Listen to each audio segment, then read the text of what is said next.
ಹಿಂದೆಯಷ್ಟೇ ಕೋಮು ಸಂಘರ್ಷದಿಂದ ಸುದ್ದಿಯಾಗಿದ್ದ ಉತ್ತರ ಕನ್ನಡ ಜಿಲ್ಲೆಯ ಸೂಕ್ಷ್ಮ ಪ್ರದೇಶವಾದ ಭಟ್ಕಳ ನಗರದಲ್ಲಿ ಮತ್ತೆ ಕೋಮು ಸಂಘರ್ಷದ ಜ್ವಾಲೆ ಭುಗಿಲೆದ್ದಿದೆ.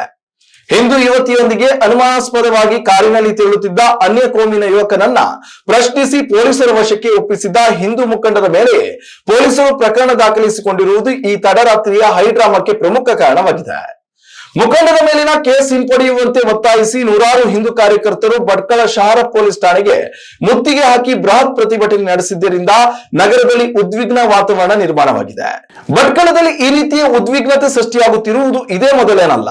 ಕೇವಲ ಕೆಲವು ದಿನಗಳ ಹಿಂದೆಯಷ್ಟೇ ರಾಷ್ಟ್ರೀಯ ಹೆದ್ದಾರಿ ವಿಸ್ತರಣೆಯ ವೇಳೆ ತೆರವುಗೊಳಿಸಲಾಗಿದ್ದ ಹಿಂದೂಗಳ ಧಾರ್ಮಿಕ ಪೀಠವಾದ ಮೂರಿನ ಕಟ್ಟೆಯನ್ನ ಪುನರ್ ನಿರ್ಮಾಣ ಮಾಡುವ ವಿಚಾರದಲ್ಲಿ ಹಿಂದೂ ಮತ್ತು ಮುಸ್ಲಿಂ ಸಮುದಾಯಗಳ ನಡುವೆ ದೊಡ್ಡ ಮಟ್ಟದ ಜಗಳ ನಡೆದಿತ್ತು.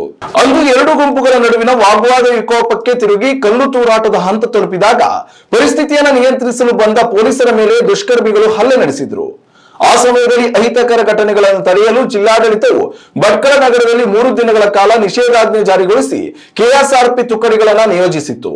ಈ ಹಳೆಯ ಘಟನೆಯ ಬಿಸಿ ಪೂರ್ತಿಯಾಗಿ ಆರುವ ಮುನ್ನವೇ ಈ ಹೊಸ ಕಿಡಿ ಹೊತ್ತಿಕೊಂಡಿದೆ. ಮುಸ್ಲಿಂ ಯುವಕನೊಬ್ಬ ಹಿಂದೂ ಯುವತಿಯೊಂದಿಗೆ ಕಾರಿನಲ್ಲಿ ಸಾಗರದ ಅರಣ್ಯ ಪ್ರದೇಶದ ಕಡೆಗೆ ಪ್ರಯಾಣಿಸುತ್ತಿದ್ದಾಗ ಅನುಮಾನಗೊಂಡ ಹಿಂದೂ ಸಂಘಟನೆಯ ಪದಾಧಿಕಾರಿಗಳು ಕಾರನ್ನ ಅಡ್ಡಗಟ್ಟಿ ಪ್ರಶ್ನಿಸಿದ್ರು. ಇಬ್ಬರಿದ್ದಲು ತಬ್ಬಿಬ್ಬುಗೊಳಿಸುವ ಉತ್ತರಗಳು ಬಂದ ಹಿನ್ನೆಲೆಯಲ್ಲಿ ಅವರನ್ನ ಠಾಣೆಗೆ ತಂದು ಪೊಲೀಸರ ವಶಕ್ಕೆ ನೀಡಲಾಗಿತ್ತು. ಆದ್ರೆ ಪೊಲೀಸರು ಯುವಕನ ವಿರುದ್ಧ ಕ್ರಮ ಕೈಗೊಳ್ಳುವ ಬದಲು ಕಾರು ತೆರೆದ ಹಿಂದೂ ಕಾರ್ಯಕರ್ತರ ಮೇಲೆ ದೂರು ದಾಖಲಿಸಿಕೊಂಡಿದ್ದಾರೆ.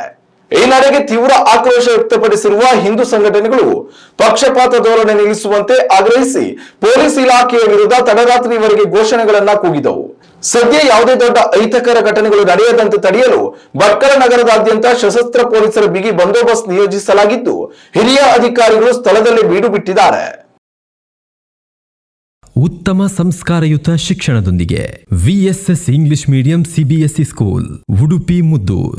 ನರ್ಸರಿಯಿಂದ 10ನೇ ತರಗತಿವರೆಗೆ ಶಿಕ್ಷಣದ ಜೊತೆಗೆ 5ರಿಂದ 10ನೇ ತರಗತಿವರೆಗಿನ ವಿದ್ಯಾರ್ಥಿನಿಯರಿಗೆ ಉತ್ತಮ ಹಾಸ್ಟೆಲ್ ಸೌಲಭ್ಯವೂ ಇದೆ. ನಿಮ್ಮ ಮಕ್ಕಳ ಪ್ರವೇಶಾತಿಗಾಗಿ ಈ ಸಂಖ್ಯೆಗೆ ಕರೆ ಮಾಡಿ.